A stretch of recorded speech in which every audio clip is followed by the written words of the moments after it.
Hello and welcome to Brand X Review. So in this one, myself and my co-reviewer, The Core, are going to be talking about the Mummy trilogy, the spin-off movies, the talk of a fourth film, and just generally get into a bit of a retrospective over things. We also talk a bit about Brendan Fraser as well, so the history of the movie franchise in terms of this iteration of The Mummy.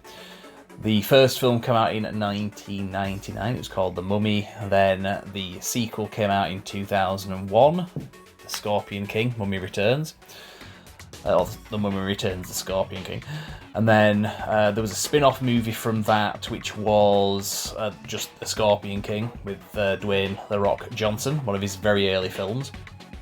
And then there was another film, a third Mummy film, which came in 2007, called, I can't remember. The Core tells us anyway. It wasn't a great film, so that's why I don't remember it off the top of my head. There were also two sequels that were direct-to-video sequels to The Scorpion King as well, which we're not interested in, we've not seen them, but we mentioned that. And yeah, that's pretty much it, so enjoy.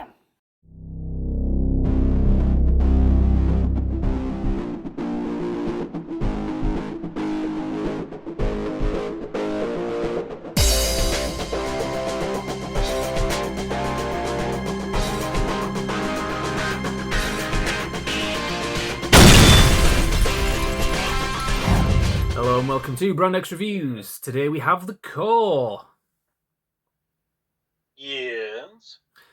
So, for this one it's just going to be a bit of a mix, because we're going to talk about a trilogy of films that you rewatched recently, The Mummy, and also some information on a fourth film that's supposedly coming out. And we had some thoughts about Brendan Fraser as well. This one's going to be more your video because you've got a bit more to say. I haven't seen these movies for quite a lot of years. I'm very familiar with the first one. I've seen it many times. The second one, not so. I have turned down a position with the Buffbridge Scholars to give my thoughts on this. Yeah. Ooh. So, really good films, like, overall. Even the third one? Well, okay, not the third one. Yeah, I'm going to say, Matt.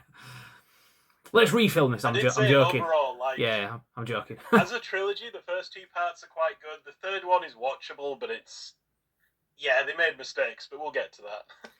Yeah, I tend to agree. Technically, there is already a fourth film, like a spin-off from the main series.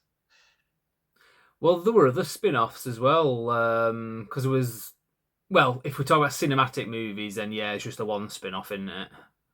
Not quite sure how we would consider that. I'm just going to turn the volume up on your end. Very low-tech operation we've got here. So... Yeah, like I say, certainly without hesitation, I would recommend the first film, just hands down. It's like a pretty good kind of like, almost like a pulp action adventure, like supernatural. It's definitely got horror elements. It can kind of be comedic at times, but not like cringe. Like overall, it's just a really good movie. Yeah, because from memory, it was a project that through the 90s George Romero was kind of attached to, and then that kind of fell through. I can't remember who was actually. There were a lot of people attached to like the original Mummy film at one time or another, as I recall. Yeah, like in main role as well, not just the director. Like originally, we were looking at like this person and that person, and then finally went with Brendan Fraser. Yeah, because this was something that came out in '99. It was around the same time as like The Matrix, then the Star Wars Episode 1, Phantom Menace. And this was one that kind of stood up, because there was a lot of competition, the reason I mentioned that. Whereas nowadays a film like this comes out, it'll be big because there's not much to compete with, whereas then a film actually had to be pretty good. And the special effects were quite a big deal at the time. How did you think about that throughout the films? My memory was the second one was a bit dodgy. Yeah, I mean, certainly the CGI, I kind of want to say it stands up, and it does, but it's also because it's very much, it's not trying to be realistic. Yeah. Like, this is not Jurassic Park or something where you're supposed to believe they're really walking with dinosaurs. These are kind of like mummies, they're undead things. There's like a mixture of practical effects and like CGI and stuff. And like, as a whole, it does what it needs to do. It stands up for what it is. It's not like, oh, that's the best mummy I've ever seen on film, but it looks good. And Yeah, usually they're only using it. They're not using it for like Imhotep all the time because he actually like they got a good actor to play him because he actually looks like the actor most of the time, not just a CGI thing. yeah. Arnold Vosloo. Was he in the third one? I can't remember. I don't think he was he? No, he's in the first two, and then he like kind of drops off for the third one. Yeah, But yeah, like he's a good actor. He like portrays like a menacing figure, but he's also not exactly sympathetic, but you can kind of understand why he's doing the things he does.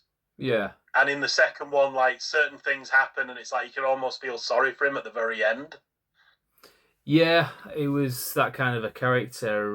He's a good actor, Arnold Vosloo. He's South African, I think, in real life. And he was in the Dark Man Yeah, sequels he's. I was going to say Dark Man. and Hard Target as well. He was it Van Cleef? I think was the name of the character. Because he's named after Lee Van Cleef, the actor, wasn't he? He was a pretty menacing bad guy in that as well. Of course, we're big fans of action movies But on yeah, this like channel. pretty much the cast overall is like pretty good, like very memorable characters. Even the ones that are kind of like the comedic relief and stuff are not like Annoying. cringe and annoying and like, oh, why the fuck did they have to bring this film down by putting this fucking idiot in it? Like these actually kind of work. Like even the comedic characters are like kind of likable. Yeah, because John Hannah, from memory, that was his name, played the brother. He was that Scottish guy, wasn't he? He was in. I always remember he was in Four Weddings and a Funeral and a few other things. Yeah, he's He, pretty good as like the kind of sniveling kind of brother of like the main, like the female lead. And yeah, he's kind of a dick, but you kind of like him. yeah, And yeah, even like stuff like the head of the prison that goes along with them, like the warden guy, is like, well, what's he in for? Like he's going to be executed. Apparently, he had a very good time. yeah, It's like he's a minor character, but you remember shit about him because he's like so kind of like animated and kind of like fills the role so well. It's like yeah. That's the thing. I haven't seen this film, well, any of these films since about 2013 ish. And I remember that character very well as well. Like I said, I've seen the first one many times. When DVDs first came out, well, maybe they'd been around for a couple of years, but back in '99 and then into 2000, I was one of the first people to get a DVD player. And I remember this was one of the early ones that I got, and it was one that it was like a must-have basically. So anyone else that got DVD players after that, it was like films like The Mummy and Gladiator and The Matrix, those kind of films from '99 and 2000. This was one of the big yeah, ones. it's kind of weird to think of now because Brendan Fraser, like we'll get to him in a minute. Like he just kind of dropped off like the face of the earth. Like, but back in the '90s, he was actually in like more stuff than you'd probably think. So I was like, yeah, I mean, he maybe just did the Mummy, and oh yeah, he was in that George of the Jungle thing, and actually that thing was way bigger than I thought it was. Like that actually did pretty well. Mm. Well, yeah, shit, he was in that, and this, and it's like actually he was in a load of stuff. He was like a really like up and coming actor at the time. And Yeah. certainly the Mummy is like his most like standout role.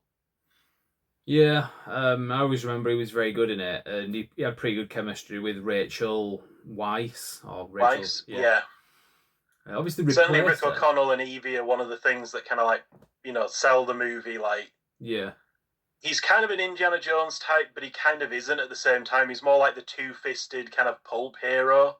yeah, Like Indiana Jones is kind of like, yeah, he can handle the fighting and stuff, but he's also kind of like smart and an archaeologist. Like Rick O'Connell is just a bit of a chancer and an idiot. Like yeah, he's not stupid, but he's also not like he hasn't been educated. He knows shit all about like archaeology. mm. Yeah, and the second one, obviously, that was what introduced the Scorpion King as a character, because Dwayne Johnson was about to sort of break out into doing like lead roles in in Hollywood movies. Yeah, Um, because it was weird because that was basically like he's so prevalent now. Like if there's not like a year that goes by where he's not done at least 2-3 movies, it's kind of weird. But this was the first time you really saw him in a film. Was as the Scorpion King in The Mummy too. yeah, Like before this, he'd been in like 2 or 3 television roles, and then it was always as like the wrestler, basically. Like he's in an episode of Voyager, which is all about like alien fighting ring, and he's there as like one of the like MMA fighter type things from this alien conflict. And then he's like in another thing, like, I think that 70s show was like it's an episode about wrestling and stuff. Like it's kind of just kind of weird to think there was a time when it's like you only really knew him as a wrestler, or if he showed up somewhere, it was always something wrestling themed. And now it's just like he's fucking everywhere. Yeah, I think it was good that he kind of took over things. I mean, he's never as good as Arnie and Stallone, but obviously him and other guys like Jason Statham were from the early 2000s, like kind of the new wave of these action stars, but just the action genre had kind of died out.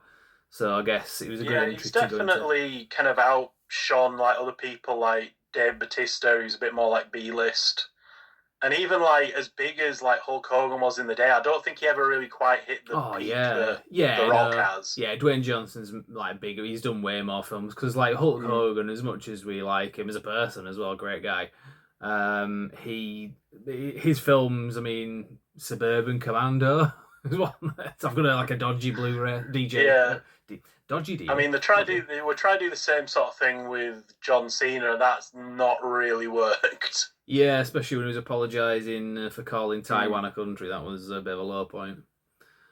But yeah, so. But yeah, I remember at the time like this interview where like The Rock's like basically going on about like his breakout role as the Scorpion King and how it really got him a chance to like flex his acting muscles, and I'm there thinking at the time like, what the fuck is he talking about? He's in the film for like 10 minutes at most, and half of that is like as a horrible CGI like Scorpion Man abomination.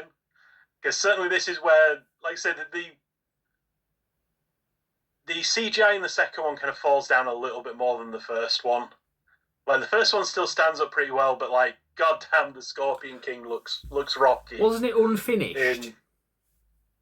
No, not really unfinished. It's just it has that uncanny valley. Like when you see like the mummies in the first one, that like when they attack at the end, they're not really supposed to look that human. They're supposed to look like skeletons wrapped in bandages and stuff. So yeah, they can kind of get away with more. But this is like, okay, he's got the lower torso of a scorpion and like the limbs of a scorpion, but it's like a human torso and a human face, and that's where it kind of really falls down because it's like horrible, uncanny valley. It's like, this isn't an actor. This is computer generated. This looks awful. Like, what the fuck? Because I could have sworn I'd heard that it was an unfinished special effect, that they ran out of time or something, so they had to just like make a do. I don't know. Maybe. Like I say, it doesn't look unfinished just so much as like it's just this horrible kind of uncanny valley thing going in the face and stuff. If I can just clarify, I'll let you give the point of what you were saying. I'll let you say that, but let me just clarify.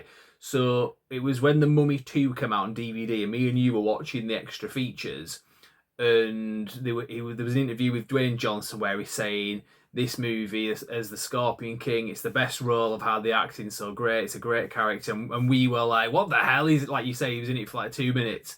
As it turns out, this was also when the internet wasn't quite as prevalent, so we didn't have quite as easy access to like movie news. Like, it was there, and we still had some access to it, but just not quite as like everything at your fingertips like it is now. I'll let you. Sorry, go on. I'll let you do it. So he was saying that, and as it turned out, he wasn't talking about The Mummy Returns, The Mummy 2. What was he? Yeah, he was talking about the spin-off, the Scorpion King film. And we had no idea that was a thing, and there was like actually some footage from that on the DVD, and we're like, how the hell did we not know that this was coming out? And it was good. Yeah, like, say the Scorpion King, it's got a really bad score on Rotten Tomatoes. It's like, I don't get it. Like, I have seen way less entertaining films than this. I really like it is quite an interesting, like, it's basically like a sword and sorcery Conan-esque thing. There is kind of quote-unquote magic, but it's very, like, low-key. It's basically like just somebody who can see, like, visions of the future, and pretty much everything else is very grounded, like, people stabbing each other and like throwing weapons at each other and stuff. It's not, I'm going to cast a spell on you. It's like even less supernatural than the Mummy films were. Because, like I say, apart from one character who is quote unquote a sorcerer, because they can see the future, that's about it. That was the same actress that played Lady Deathstrike in X-Men 2.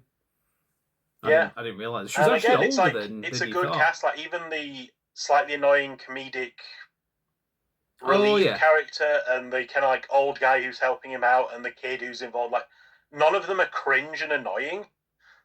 yeah, the kind of characters you would have seen like back in the old classics, like the Mm-hmm. Indiana Jones days. They did a good job of recapturing the magic, which is something that obviously a lot of movies have been chasing for a lot of years. Marvel Mm. movies had it for a little while until they kind of went up their own arse. Yeah, it kind of Um, fucked up. but But yeah, like I say, it's a good film. It's an interesting premise. It's basically like the Scorpion King, whose actual name is Matthias, is this Arcadian. He's like an assassin. So it's kind of like the way that Conan is a thief. It's like you wouldn't really think it looking at him, but it's like, well, yeah, if you read the like Conan books, like Conan was a thief, like he's in the legitimately. movie. He starts out that way in the movie, isn't he? Because that Yeah, the woman that he gets with Valeria. it's like, yeah, it's The Rock. He's huge, like he's really strong and stuff, and he's good in a fight. But he's also like a master of like all these different like throwing weapons and shit. Well, he was an assassin, wasn't he? That's where Yeah, it comes from. That sort of region of the world. That's where that phrase comes from because they used to smoke hashish, assassin hashish. Some connection there. But there was that time yeah. when the buff was saying to an Acadian, he was saying, "It seems the topher favours me tonight, Acadian." Or was that Smells? No. Sorry, Buff, if you're watching this. Yeah, See, I decent thought film. I thought it was bad with the Bainbridge scholars, the Buff Bridge scholars, but that's just going even worse. I just made it up on the spot. But I remember when Yeah. me and you went to see the Scorpion King in 2002. That was one of the early ones that we went to Bradford Cineworld back in the day before it got destroyed. Well, it's still there, but you Yeah. won't want to go. But I remember coming out of the film and you making a really good point, which I agreed with then and I've agreed with to this day, that it would have been a better film if it was just a standalone. And I remember making the point that there's a song to the film. Is it by Gobsmack or something? Yeah, Called Godsmack I Stand Alone. Yeah, I actually really like that song. yeah, I do, yeah. So yeah, And it kind of fits into the film because it's like, will you stand alone against the wrath of his armies, Arcadian? He's like, yes. yeah. I love that film. Such a simple one as well. And if it came out now, it'd be like you'd be like one of the best of the year. But like back then, there was again a lot of competition. Yeah, like I say, I don't understand why it is such a low score. Like, maybe we're just like, maybe it's like the found footage thing, like, fuck all people like found footage, but we really like found footage. Like, I don't know if there's like, people just absolutely hate fucking sword and sorcery, and we're just like the weirdos who actually like it. Yeah. But yeah, it's like quite a good film. Like, basically, like, the villain's quite good in it as well, because it's not like a. Like, basically, on a good day, the villain and the hero are like evenly matched, and it's even possible, like, it's like Mengnon or something is like slightly better than Matthias. Yeah. So he's like an uphill battle all the way. Like, yeah, he's being smart and he's using his army and he's not facing him directly. But when the two do fight, it's not like, and then the Rock just destroys him. It's like, no, he kind of kicks the Rock's ass a bit. Like, especially towards the end. Am I misremembering this? But is there like a bit of an inconsistency between how he becomes the Scorpion King? I mean, I can remember the Scorpion King very well because I've seen that a lot of times. And in that one, he gets stabbed in the leg with an arrow that's got scorpion venom on it, and that's like how, and it's gonna slowly like take over him. But isn't there a different origin to why he's the Scorpion King in The Mummy Returns? Not really. He was supposed to. He was already the Scorpion King before he gets like transformed into like a monster. I misremembered by like Anubis. Right, yeah, I misremembered that then. Yeah, like in the Scorpion King, he's like he leads this army to try and conquer the world. So it's kind of like the film's a bit bad because it's like, well, ultimately, you know, like as much as he stands up against Memnon, he kind of becomes him in the end, and then he fails. And unlike Memnon had the decency to die when he like failed, the Scorpion King like sells out to Anubis and becomes this like monstrosity who's like potentially destroying the world. So it's like, yeah, pretty much everything good at the end of like the Scorpion King, you know, ultimately it's going to kind of turn to shit down the road, which is like, Ah, damn it. Well, I guess you can die the hero or live long enough to see yourself become the villain. You know, I guess that was. Yeah, I mean, it is literally that kind of situation. Yeah. Like, they kind of, like, basically, like she says when she cures him of the scorpion venom, like, the blood of the scorpion's always going to be in you now.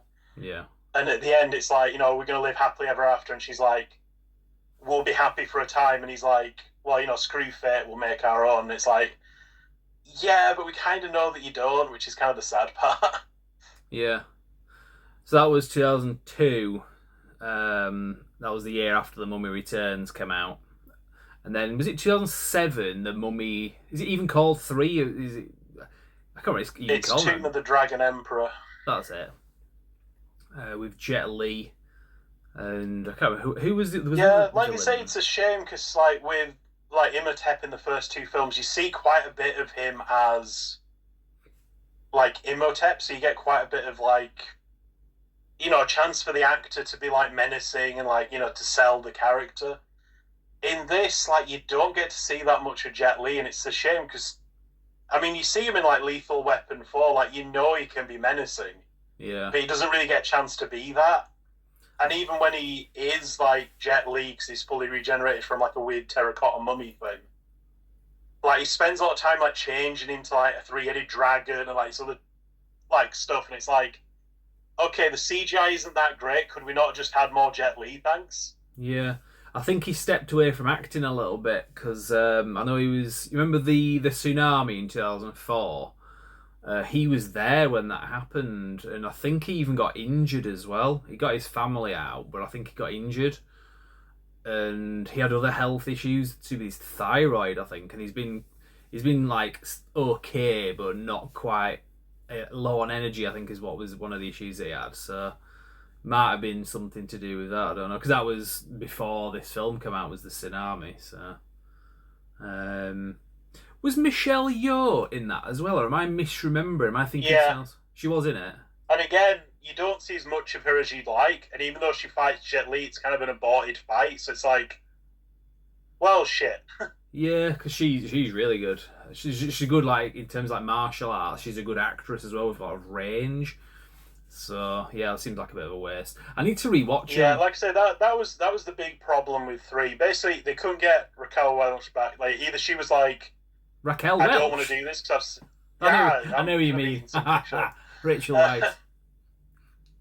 Non-name remembering motherfucker. Like, shut up. Yeah, like they couldn't get her back, so they recast. Maria Bello. And the new actress isn't bad, but it's like, well, there's not the same chemistry there that there was in the first 2 films. Yeah, it was Maria Bello. And like in the second film, they've got a kid, and now the kid's grown up. And they give way too much focus to the kid, and he's not a great actor. He's like a distinct like B, C-list actor at best, and like more of a television actor than anything. Like, he doesn't carry the film, and they give him way too much screen time. And he's got his own love interest, and she gets way too much screen time, and she can't fucking act. She's just like a blank goddamn slate. Yeah, it's just like, why the fuck did you waste this much time on these like fucking no-name fuckers? Yeah, it rings a bell. I only saw it one time. I don't remember liking it too much. Yeah. Well, I say it's watchable, and there are parts of it that are like, oh, this is genuinely like decent. But it's like the CGI does not hold up here at all. Like, at one point, there's basically like an army of zombies basically fighting an army of terracotta warriors, and it's just like, I might as well just fire up the PlayStation and play Dynasty Warriors for all the investment I've got in these like 2 CGI armies fighting each other. Like, I don't care. Yeah. So, but yeah, like, sadly, the third one was like a big letdown. Yeah, dragging out a bit. So, there's been talk recently of a 4th movie. Is that an official announcement? I think it was, wasn't it? As far as I know, yeah. And they've got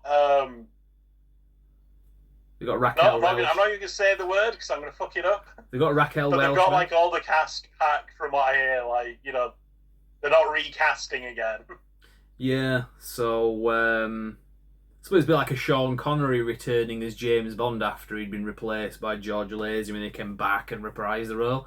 You kind of got that with this, with Rachel Weisz coming back after Maria Bello replaced her. But yeah, so you wanted to talk a little bit about Brendan Fraser because there was a lot of stuff about him that I didn't know, and you sent me a video telling a lot of what happened to him. I think he got Yeah, it's kind of strange because usually when like somebody this big like vanishes like the way he did, it's like usually because they've done something wrong, like Kevin Spacey or something. It's like, yeah, we're not having this person around anymore. mm, But in this case, it's like, yeah, he really didn't do anything wrong and he got fucked over. he was on the receiving end of it. It's a bit like that time when I got my cock grabbed outside the Lie She. He I think it was his bum on it. The guy's like, he wasn't just like grabbed his bum, but he like put his like not to be like too like talking about on YouTube, but he put his like fingers like inside the crevice kind of thing. Yeah, I mean, from what he was saying, he like proper went for it. It wasn't just like, oh, like tap on the ass. It's like, no, like it was a proper fondling. Yeah, But yeah, basically, like he was pretty big at the time, and then he did like a couple of bad movies, and there was this like infamous interview where he's like really depressed seeming, and it's like, well, yeah, actually he was kind of depressed at the time because he'd only just recently lost his mother, so he was like kind of in like a like bad place. And then yeah, there was this like fucker from it was something connected to the Golden Globes. Yeah, yeah. And basically, yeah, he like fondled him and like he was just like, I'm not wanting to have anything to do with this. I don't want to even acknowledge that it happened. But his like agent or someone was pissed off and was like, we demand an apology. Like this is, completely unjustified. Like what the hell were you thinking? Mm. And like basically the guy had him like more or less blacklisted. Like basically like just it's one of the reasons you just didn't see him after a certain point. He just fucking vanished. This was about 2003, wasn't it? Yeah. And this was on top of like he was going through like a really messy divorce, and he'd basically like fucked himself up making the Mummy films. He did a lot of his own stunts. Tell us about what happened And with like, the hanging. I mean, it was like stuff like, for example, there's a scene in the first film where Rick O'Connell's basically being like hung, and like at prison, like as part of like a, well, I want 50% of whatever we find, or else he's gonna die, kind of thing. And like you basically do see him like being like strung up and like hanging, and it's like they did that scene and like they did it with like relatively loose noose, and it's like, no, it looks really bad. Can we go again? And he's like, do we have to? Okay, we'll try it once more. And then he was saying in like an interview, like the next thing he knew, he was like on his back in the recovery position and like giving him CPR and shit. Mm. Is like, it's not just like, oh, it kind of went a bit wrong. It's like, no, he was actually dead for a moment or two. Like he nearly fucking died. Yeah, and also he'd had some other physical issues as well, like back surgeries. I think they'd had to like fuse some of his like vertebrae or something like that, which. Yeah, he had like issues with his vocal cords and stuff as well from yelling in the films. It's like he completely destroyed himself by the sound of it. Yeah, because the thing is with stuff like that, it's not just like it's horrible to go through something where you're in pain and it's like miserable, but like I think when you've actually, I mean, I've had this before where I had a surgery. This was, you remember this back in like '99, where I took it in my stride. It was nothing like bad. I just had like this thing like on my back basically. Just like cut out, but I remember at the time your body recognizes the trauma, and there is a post-trauma stress that comes with that, even if you're not stressed by it at all, even if it's just like a routine thing. When you've had something done to your body like that, your system goes into PTSD mode a lot of the time, and obviously it's each to their own kind of thing. And if he'd had a lot of that, a lot of attacks on his physical presence, his body, he's gonna add to other traumas that he's got as well. Because it wasn't just minor stuff. It was like, especially when it's your back, that's like your entire like nerves, your nerve center. I don't know why I'm doing that. Yeah, like I say, it's like one thing when like Jackie Chan is like doing his own stunts and getting fucked up, but he was like a trained like martial arts guy before he even started. like he mostly started out in like comedies and stuff. Did like Brendan Fraser, but he was like he was willing to go for it, and it really looks good in the films. But yeah, by the sound of it, he just completely fucked himself up. He was saying at one point he was basically like held together by like compression bandages and ice packs and stuff. He was in that much like pain. Yeah. And there was that moment. Because there is like at least a year where he's like, or 2 years where it's like he has a single like voice acting role and that's about it. And he's gone from like working pretty consistently like every year to like he's just gone, like disappeared. It's like, yeah, he was in that much kind of in trouble. Yeah. And then by the time he comes back, he's got a couple of like bad films behind him, like that have kind of hurt his reputation. And then he's got this fucker like as part of the Golden Globes, just like blacklisting him. He's like, basically his career never really like picked back up again at the time.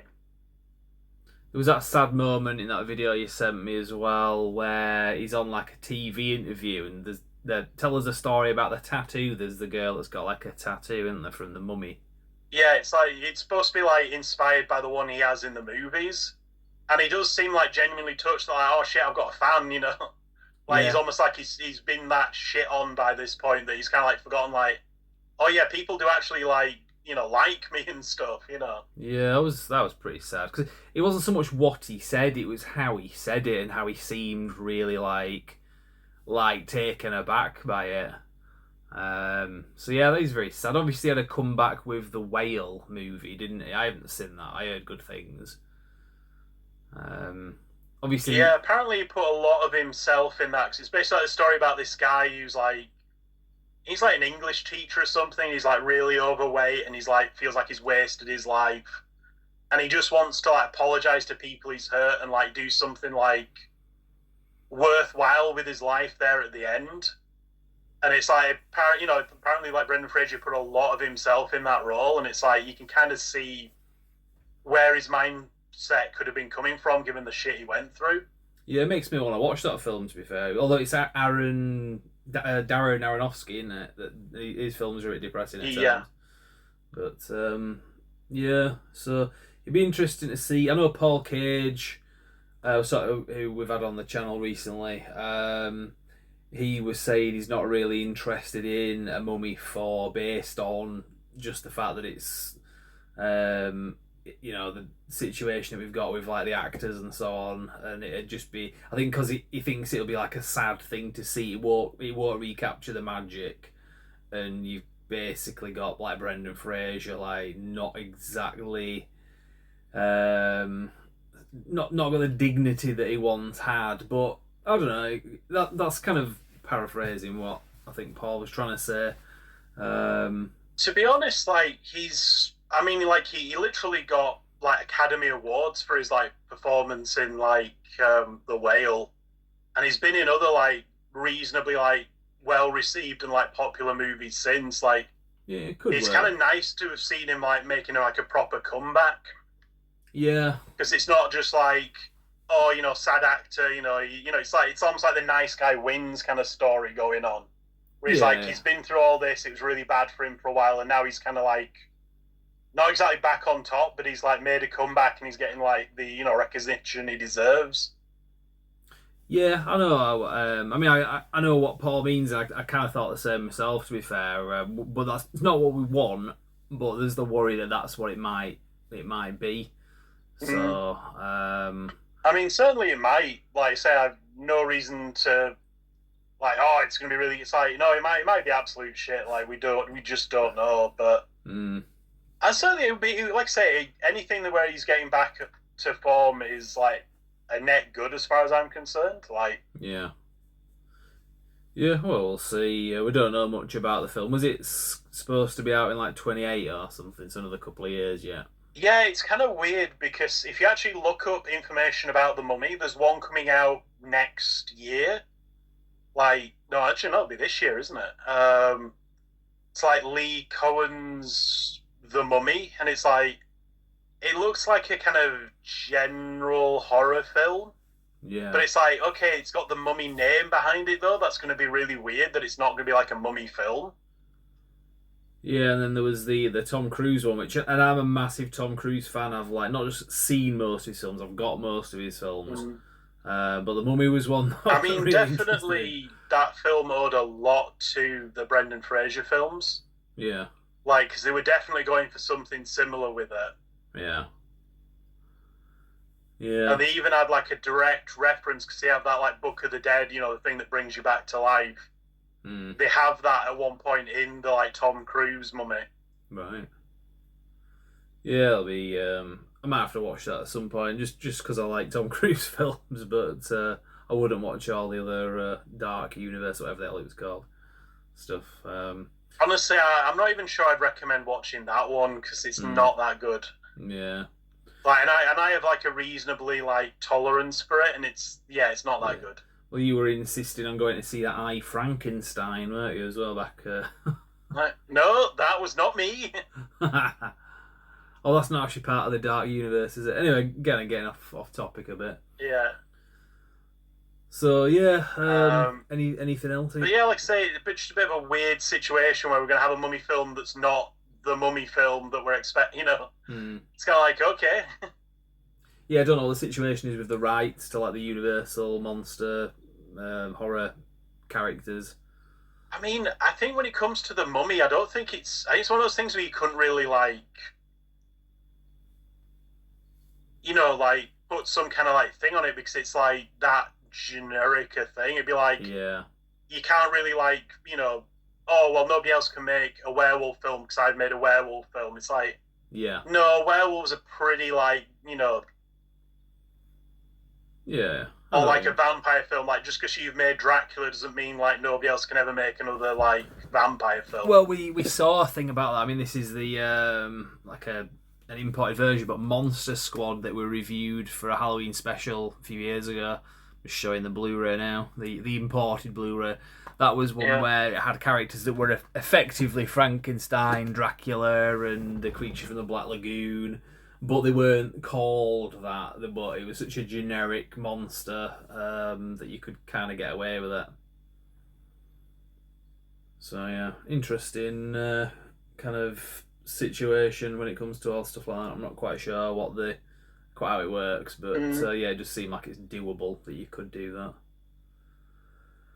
Yeah. Like I said, I think Mr. H was talking about the trailer, and he was saying like I don't think this is going to do the film any favors because like you expect certain things from a film called The Mummy, and it's not like a generic like horror film about somebody being possessed by something and being evil. Like Mm. that's not really what you expect. Yeah, I wouldn't have thought that. So yeah, any other news from the Yeah. core? Not that I can think of. Like I say, I personally really hope this goes somewhere. Really hope it's good. Like the Mummy franchise was good, and the ones that were bad were not exactly completely irredeemable. Like I think fresh blood is definitely going to be a good way to go with this, like new directors and stuff. Yeah, Because even with the second Mummy film, it was like you kind of caught like lightning in a bottle with the first one, but they didn't quite get the same effect with the second one. So I think they could definitely do with like somebody new at the helm, somebody mm. to try something new. Do you know if they're bringing Arnold Vosloo back? Yeah, I don't know because he's like death is pretty confirmed in the Scorpion King. But then again, it was at the end of the Mummy, so Yeah, yeah, we'll see. So yeah, so watching the original trilogy, um, your opinion hasn't really changed much since the original run of them. You still think that Yeah. the first one is the Like great the one. first film and the Scorpion King, definite recommends. The second film, yeah, I'd still put that as a recommend. Like I have no problem with it, Yeah, same. but I can kind of see like the cracks forming in the formula by that time. The Dragon Emperor, like if you want to be a completionist because you've seen the other ones, it's not like god awful to the point of what the fuck did I just watch? Like it's not that bad, but it isn't up to the level of the other films like at all. Because there are sequels to the Scorpion King movie, but they were straight to video, and I think it was Randy Couture that I know he was in them, but I'm assuming he played the Scorpion King character. Yeah, I mean, I've got a lot of tolerance for like sword and sorcery things. Like, I'll watch like shit stuff like Krull the Conqueror and stuff. Like, I have not seen these like spin-off films.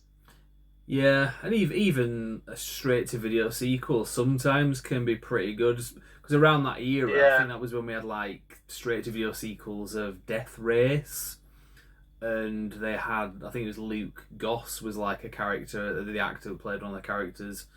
They were actually okay. They were surprisingly good. Well, there were a few. I think the first one was not the first film, but the first sequel that was straight to video was pretty good, yeah, and the one after that was okay. yeah. Like I said, I've seen it, and I can't fully agree with you on that one. Yeah, but it's just with these, I just didn't like the look of the Scorpion King sequels at all. Yeah, I say exactly the same. It's like I'll put up with a lot, but just looking at them, I'm like, Yeah, this looks too bad even for me to be interested. Like, what the fuck? yeah.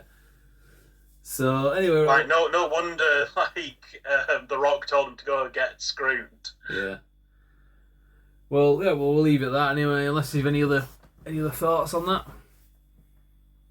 Nothing that comes to mind. No. Yeah. So we made a couple of buff jokes in there. So we hope you appreciate that buff. Who's one of our 7 viewers that'll be watching this, but that's how that works.